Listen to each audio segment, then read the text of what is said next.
दोस्तों, एक बार फिर आपका हमारे YouTube चैनल पर स्वागत है।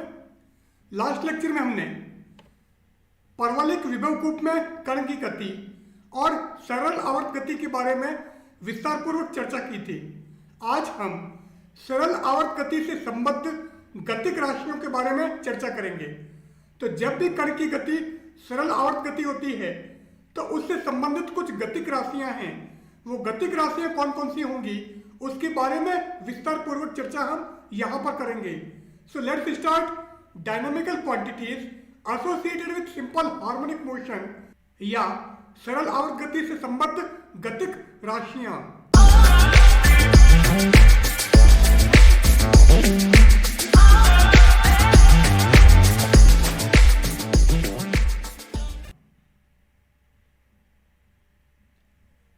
तो यहां पर हम विस्थापन, वेग, त्वरण, कला, आवर्तकाल एवं सरल आवर्ती दोलित्र की ऊर्जा क्या होगी उनके बारे में चर्चा करेंगे। तो सबसे पहले विस्थापन। अब यदि कण सरल आवर्त गति करता है तो उस अवस्था में उसका विस्थापन क्या होगा। सरल आवर्त गति कर रहे कण का किसी समय विस्थापन x equal to a sin omega not t plus theta. तो लास्ट लेक्चर में हमने ये विस्थापन निकाला था कि यदि कोई कण सरल आवर्त गति करता है तो उसका फलन या तो ज्या फलन होगा या फिर कोज्या फलन होगा। तो यहां पर हमने ये दिखाया है कि जो हमारा कण सरल आवर्त गति कर रहा है उसका विस्थापन x equal to a sin omega not t plus theta है। अब ये हमारा साइन और साइन का मान +1 और -1 के बीच में होता है। अब अगर इसकी वैल्यू +-1 के बीच में है तो कण का विस्थापन आ जाएगा x इक्वल टू +-a। तो बाह्य स्थिति में x का मान जो कि अधिकतम होगा तो x का अधिकतम मान या x मैक्सिमम +-a और साइन थीटा का न्यूनतम मान 0 होता है। तो अगर इसको आप 0 रख दोगे तो x मिनिमम इक्वल टू 0 और ये कब होगा, मध्य स्थिति पर। तो magnitude of x maximum equal to a और कण के अधिकतम विस्थापन को हम आयाम कहते हैं। तो सरल आवर्त गति कर रहे कण का आयाम a। अब अगर हम t और x के मध्य ग्राफ खींचें तो क्योंकि ये साइन का फंक्शन है तो ग्राफ कुछ इस प्रकार आएगा। अब यहां पर x का मान a है जो कि x का अधिकतम मान है। यहां पर अर्थात t/2 पर मान 0, फिर 3t/4 पर -1 तो ये -a हो जाएगा और t पर 0। तो जब t इक्वल टू t/4 है तो मान अधिकतम जो धनात्मक दिशा में होगा और जब t इक्वल टू 3t/4 है तो x इक्वल टू -a। तो ये हमने स्थिति और समय के मध्य वक्र खींचा है। अगला है वेग। अब अभी हमने बताया था कि कण का विस्थापन x equal to a sin omega not t plus theta. अब अगर वेग निकालना है तो v इक्वल टू dx/dt। तो इसका हम t के सापेक्ष अवकलन कर देते हैं। तो x हमारा कांस्टेंट, साइन का अवकलन आ जाएगा cos। तो cos omega not t plus theta और वापस इसका t के सापेक्ष अवकलन करोगे तो ओमेगा नॉट। सो v क्या आ जाएगा, a omega naught cos omega not t plus theta. अब यहां से अगर मैं sine omega not t plus theta निकालूं तो a नीचे चला जाएगा। तो sine omega not t plus theta equal to x/a और यहां पर हमको cos omega not t plus theta की जरूरत है। तो cos थीटा क्या होता है, √1 माइनस साइन स्क्वायर थीटा। तो cos ओमेगा नॉट t आ जाएगा √1 minus sine square omega not T plus theta, और sine omega not T plus theta ये है, तो cos omega not T plus theta हो जाएगा under root 1 minus X upon A का होल स्क्वायर। और यहां पर अगर आप ए स्क्वायर एलसीएम लोगे, root of A square minus X square upon A square, इस ए स्क्वायर को मैं बाहर ले आता हूं, तो plus minus 1 upon A root of A square minus X square, तो cos omega not T plus theta हमारा ये हो जाएगा। तो आप इसकी जगह ये वैल्यू रख दो, तो जैसे यहां पर रखोगे ये क्या हो जाएगा, A omega nought into plus minus 1 upon A root of A square minus X square, तो ये ए से ए कैंसिल हो जाएगा, so plus minus omega nought root of A square minus X square, तो वी हो गया plus minus omega nought root of A square minus X square. बाई स्थिति पर अर्थात जब x का मान प्लस माइनस ए हो, तो जैसे आप इस x की जगह प्लस माइनस ए रखोगे, एक्स स्क्वायर हमारा ए स्क्वायर हो जाएगा, A square minus A square equal to 0। तो बाई स्थिति पर v का मान न्यूनतम होगा और वो मान 0 होगा, सो v मिनिमम इक्वल टू 0। मध्य स्थिति पर अर्थात जब x इक्वल टू 0 हो, तो जैसे आप यहां पर x को 0 करोगे, v का मान अधिकतम आ जाएगा और वो क्या हो जाएगा, plus minus omega not a, so v maximum equal to plus minus omega not a. तो मध्य स्थिति पर वेग का मान अधिकतम होगा, जबकि बाई स्थिति पर वेग का मान न्यूनतम होगा और वो न्यूनतम मान 0 होगा। अब अगर मैं वेग और समय के मध्य वक्र खींचूं, तो यहां पर क्लियर है कि ये वक्र हमारा कोजे के रूप में है, ये कोसाइन फॉर्म में है, इसलिए वक्र हमारा इस प्रकार प्राप्त होगा।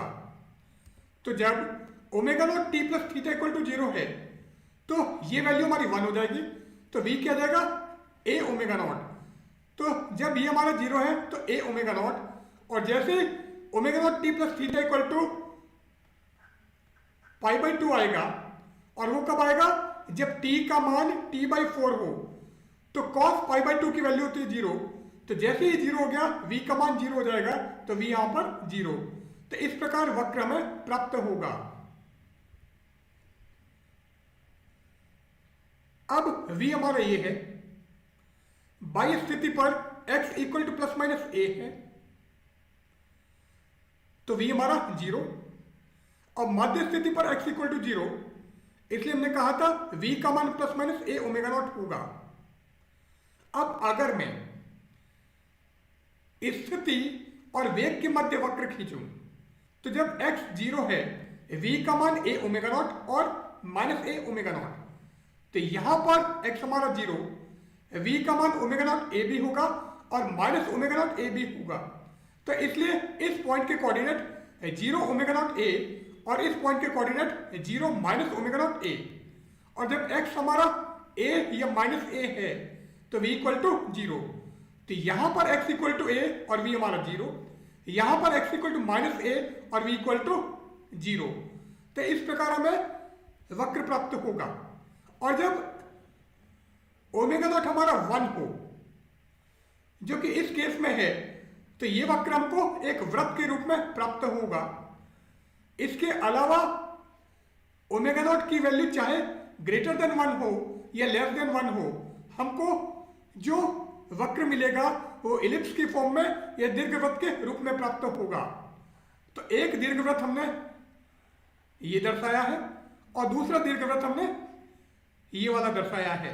ये कब है, जब ओमेगा नॉट की वैल्यू 1 से कम है, और ये कब है, जब ओमेगा नॉट की वैल्यू 1 से ज्यादा है। तो हमने वेग विस्थापन वक्र दर्शाया है।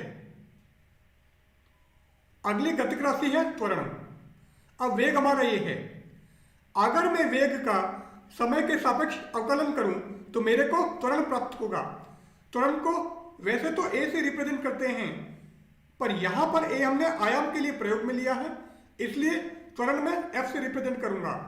तो f equal to d by d t. तो हमको इसका t के सापेक्ष अवकलन करना है। तो d by d T of a omega not cos omega not t plus theta. अब a omega not constant, cos का अवकलन करोगे तो minus sign omega not T plus theta, वापस इसका टी के सापेक्ष अवकलन करोगे तो हमको ओमेगा नॉट मिलेगा। तो एक ओमेगा नॉट ऑलरेडी है और एक और मिल जाएगा, तो हो जाएगा ओमेगा नॉट स्क्वायर। तो F equal to minus A omega not square sine omega not T plus theta. तो F हमारा ये हो गया। अब A sine omega not T plus theta हमारा x था, तो आप इस A sine omega not T plus theta की जगह x लिख दो, तो F क्या हो गया minus omega not square x। अब बाई स्थिति पर, अर्थात जब x का मान प्लस माइनस ए हो, तो जैसे आप इस x की जगह प्लस माइनस ए रखोगे, f का अधिकतम मान का मापांक या परिमाण हमें प्राप्त होगा ओमेगा नॉट स्क्वायर ए। मध्य स्थिति पर, अर्थात जब x का मान शून्य हो, तो जैसे आप इस x को जीरो करोगे f हमारा जीरो हो जाएगा। तो f का मान न्यूनतम होगा और न्यूनतम त्वरण हमारा जीरो है। तो मध्य स्थिति पर त्वरण शून्य और बाह्य स्थिति पर त्वरण अधिकतम होगा। अब यहां पर क्लियर है कि ये जो f और t के मध्य वक्र होगा वो साइन के फॉर्म में होगा, और क्योंकि यहां पर ऋणात्मक है इसलिए कर्व हमको साइन मिल रहा है, पर पहले हमारा ये नेगेटिव से चालू हो रहा है पॉजिटिव की जगह।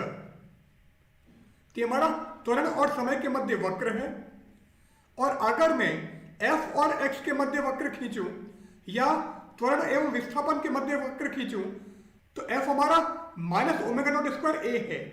तो जब आप x को जीरो रखोगे f क्या आ जाएगा जीरो, तो x जीरो f जीरो, तो ये पॉइंट। जब x को मैं प्लस ए रखता हूं तो f क्या हो जाएगा माइनस ओमेगा नॉट स्क्वायर ए। तो x इक्वल टू ए और f equal to minus A omega not square. तो हमको ये पॉइंट मिल गया। इस बिंदु के निर्देशांक क्या है a comma minus omega not square A, और जब x को मैं माइनस ए रखता हूं तो मेरे को क्या मिलेगा f equal to omega not square ए। तो जब x को मैंने माइनस ए रखा तो f मेरे को मिल गया ओमेगा नॉट स्क्वायर ए। अब इन तीनों पॉइंटों को मिलाऊं तो इस प्रकार मेरे को सरल रेखा प्राप्त होगी। तो यहां से क्लियर है कि f और x के मध्य खींचा गया वक्र एक सरल रेखा होगा, क्योंकि ये जो इक्वेशन है y equal to M X plus C की फॉर्म में है। यहां पर c की जगह जीरो है, अर्थात ये जो सरल रेखा होगी ये मूल बिंदु से गुजरेगी। तो ये मूल बिंदु से गुजर रही है, और m की जगह यहां पर क्या है माइनस ओमेगा नॉट स्क्वायर। तो इस सरल रेखा का ढाल ऋणात्मक होगा और वो क्या होगा ओमेगा नॉट स्क्वायर। तो हमने त्वरण और विस्थापन के मध्य वक्र खींचा है। अगला टॉपिक है कला। अब कला क्या होती है? सरल आवर्त गति की विभिन्न भौतिक राशियों के कोण इसकी कला कहलाते हैं। भौतिक राशि जैसे विस्थापन हो गई, वेग हो गया, त्वरण हो गया। तो सरल आवर्त गति की विभिन्न भौतिक राशियों के कोण इसकी कला कहलाते हैं। अब omega not T plus theta को हमने फाई रख दिया। यदि t इक्वल टू जीरो हो तो फाई का मान थीटा के बराबर होगा, और फाई के इस मान को हमने फाई नॉट बोला है, जो कि प्रारंभिक कला है। अगला है आवर्तकाल t। तो किसी कण को एक दोलन पूरा करने में जो समय लगता है उसे हम आवर्तकाल कहते हैं। किसी कण को एक दोलन पूरा करने में लगा समय आवर्तकाल कहलाता है। तो कण का आवर्तकाल हमने t बोला है, अर्थात कैपिटल T समय के पश्चात ये कण वापस अपनी गति दोहराएगा। तो x का मान t पर लो या x का मान t प्लस कैपिटल T पर लो, दोनों मान बराबर होंगे। तो x of t equal to x of t plus capital T। अब x हमारा a sine omega not t plus theta था, तो x ऑफ t तो हमारे ये हो गया। अब x of t plus t निकालना है, तो आपको इस t की जगह t प्लस कैपिटल T रखना है। So a sine omega not t plus theta is equal to a sine omega not T plus capital T plus theta, क्योंकि X of T plus T के निकालने के लिए हमने इस टी की जगह टी प्लस कैपिटल टी रखा है। अब यहां पर ये ए से ए कैंसिल कर दो और साइन से साइन कैंसिल हो जाएगा, मतलब हमने दोनों तरफ साइन इनवर्स ले लिया है। अब यहां पर बचा omega naught T plus theta और यहां पर बचा omega naught T plus capital T plus theta. अब 2 पाई के पश्चात वापस साइन की वैल्यू रिपीट होती है। तो जब हमने इसको खोला तो हमने इसको लिख दिया omega not T plus theta plus 2n pi. तो omega not T plus theta plus 2n pi is equal to omega not T plus capital T plus theta. अब इस थीटा से थीटा कैंसिल कर दो, ये ओमेगा नॉट टी और यहां पर है omega not T plus omega naught capital T. तो ओमेगा नॉट टी से ओमेगा नॉट टी कैंसिल हो जाएगा। अब क्या बच गया, 2n pi is equal to omega naught capital T. तो यहां से आवर्तकाल आ जाएगा capital T equal to 2n pi upon omega naught. So capital T equal to 2n pi upon omega naught. तो ये हमारा आवर्तकाल हो गया। अब n का न्यूनतम मान 1 होगा, so t equal to 2 pi by omega naught. तो कण का आवर्तकाल हमारे ये होगा। ओमेगा नॉट का मान हमने पहले निकाल रखा है, जो कि root of k by M था, और k को हमने बल नियतांक या स्प्रिंग नियतांक कहा था। तो आप इस ओमेगा नॉट की जगह रूट k बाई एम रख दो, तो t equal to 2 pi divided by root of k by M, और इसको आप ऊपर लेके जाओगे तो capital T equal to 2 pi root of m by k। So t equal to 2 pi under root m upon k। अब आवृत्ति, आवर्तकाल के व्युत्क्रम को हम आवृत्ति कहते हैं। तो 1 सेकंड में दोलनों की संख्या हमारी आवृत्ति कहलाती है। तो आवृत्ति होती है nu equal to 1 upon T. तो आप इसका उल्टा कर दो तो ये क्या जाएगा 1 upon 2 pi under root k by M. So 1 upon 2 pi root of k by M. Next है सरल आवर्ती दोलित्र की ऊर्जा। सबसे पहले हम लेते हैं स्थितिज ऊर्जा। तो कण की स्थिति या उसकी ऊंचाई के कारण जो ऊर्जा होगी उसे हम स्थितिज ऊर्जा कहेंगे। प्रत्यानयन बल है F इक्वल टू माइनस के एक्स। प्रत्यानयन बल के विरुद्ध किया गया कार्य या स्थितिज ऊर्जा du equal to minus F D X. अब F की जगह आप माइनस के एक्स रख दो, सो ये क्या हो जाएगा के एक्स डी एक्स। तो du का मान हमें ये मिल गया। अब हम इसका इंटीग्रेशन करते हैं। सो इंटीग्रेशन ऑफ du के इंटीग्रेशन ऑफ x dx। जब x का मान 0 है तो स्थितिज ऊर्जा u एट 0, और जब x का मान x है तो यहां पर स्थितिज ऊर्जा u एट x। अब इसका इंटीग्रेशन हो गया u। लिमिट है हमारे पास में u 0 से ux, तो लिमिट लगाओगे तो ये हो गया u at x minus u at 0 is equal to k, and x का integration X square by 2 limit 0 से x।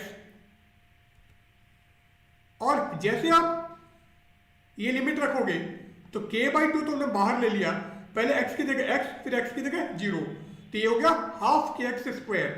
तो u at x minus u at 0 is equal to half के एक्स स्क्वायर। यदि माध्य स्थिति पर स्थितिज ऊर्जा 0 हो तो माध्य स्थिति पर स्थितिज ऊर्जा का मान 0 है, तो u एट 0 इक्वल टू 0, तो इसको आप 0 कर दो। तो किसी भी स्थिति पर स्थितिज ऊर्जा का मान होगा u इक्वल टू हाफ के एक्स स्क्वायर। अब x का मान a sine omega not t है। वास्तव में x का मान a sine omega not t plus theta था। यहां पर हमने प्रारंभिक कला को 0 मान लिया है, तो थीटा को हमने 0 रख दिया, तो x equal to a sin omega not t। तो आप इस x की जगह a sin omega not t रख दो, तो u क्या हो जाएगा, हाफ के a square sine square omega not t। अब omega naught equal to root of k by m था।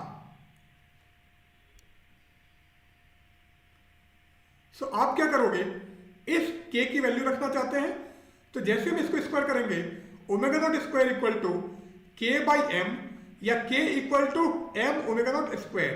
तो इस k की जगह m ओमेगा नॉट स्क्वायर रख दिया, तो u equal to 1/2 m omega not square a square sine square omega not t।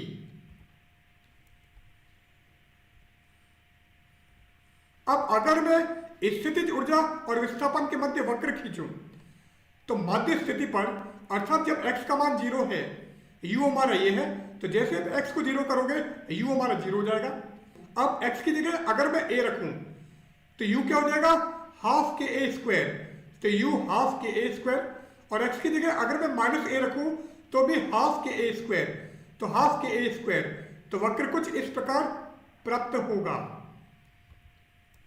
तो हमारे स्थितिज ऊर्जा और विस्थापन के मध्य वक्र है। औसत स्थितिज ऊर्जा, औसत स्थितिज ऊर्जा होगी 1/t integration 0 to t u dt। अब u का मान हमारे ये है, सो 1/t ये पूरा कांस्टेंट, तो half m omega not square a square integration 0 to t sign square omega not t dt। और अगर मैं इसका समाकलन करूं तो मान हमें t/2 प्राप्त होता है, तो इसकी जगह मैं t/2 रख देता हूं। अब इस t से ये t कैंसिल हो गया, तो ये क्या हो गया, 1/4 m omega not square a square. तो औसत स्थितिज ऊर्जा हो गई 1/4 m omega not square a square. अब ओमेगा नॉट हमारे ये है, तो ओमेगा नॉट स्क्वायर को अगर मैं k बाई m रख दूं, तो k की टर्म्स में ये वैल्यू होगी 1/4 k a स्क्वायर। गतिज ऊर्जा, अब वेग v equal to dx by dt, x हमारे ये था, और अगर हम इसका अवकलन करें तो ये हो जाएगा a omega not cos omega not t। अब गतिज ऊर्जा होती है हाफ mv स्क्वायर, और v हमारे पास में ये है, तो इस v की जगह आप ये रख दो,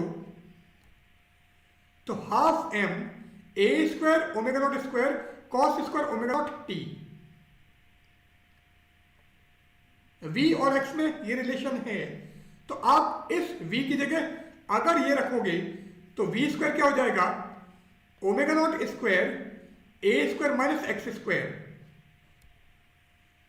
तो x और गतिज ऊर्जा के मध्य संबंध होगा half m omega not square a square minus X square. तो ये तो x और k के मध्य संबंध, और ये t और k के मध्य संबंध। अब अगर हम ग्राफ खींचें तो गतिज ऊर्जा हमारी ये है, मध्य स्थिति पर x 0 होगा, और जैसे आप x को 0 करोगे गतिज ऊर्जा क्या हो जाएगी, हाफ के a स्क्वायर। तो गतिज ऊर्जा यहां पर अधिकतम। बाई स्थिति पर अगर मैं x को माइनस a रखूं या x को प्लस a रखूं, एक्स स्क्वायर हो जाएगा a स्क्वायर, तो k का मान आ जाएगा 0, यहां पर भी k का मान 0। तो ग्राफ कुछ इस प्रकार प्राप्त होगा। तो ये हमारे विस्थापन और गतिज ऊर्जा के मध्य ग्राफ है।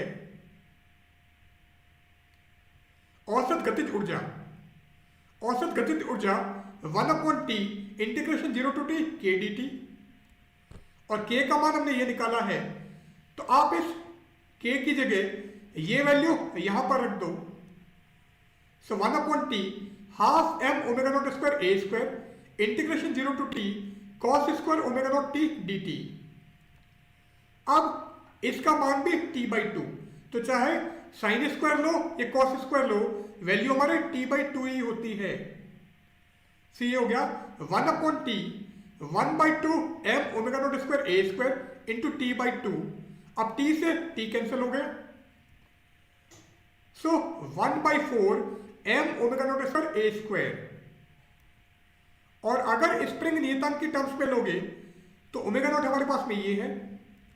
सो इस ओमेगा नॉट स्क्वायर की जगह के बाई एम, तो औसत गतिज ऊर्जा हो गई 1/4 के ए स्क्वायर। कुल ऊर्जा, अब गतिज ऊर्जा हमारे पास में ये है, स्थितिज ऊर्जा ये है। अगर मैं गतिज ऊर्जा और स्थितिज ऊर्जा को जोड़ूं तो मुझे कुल ऊर्जा प्राप्त होगी। तो कुल ऊर्जा गतिज ऊर्जा प्लस स्थितिज ऊर्जा।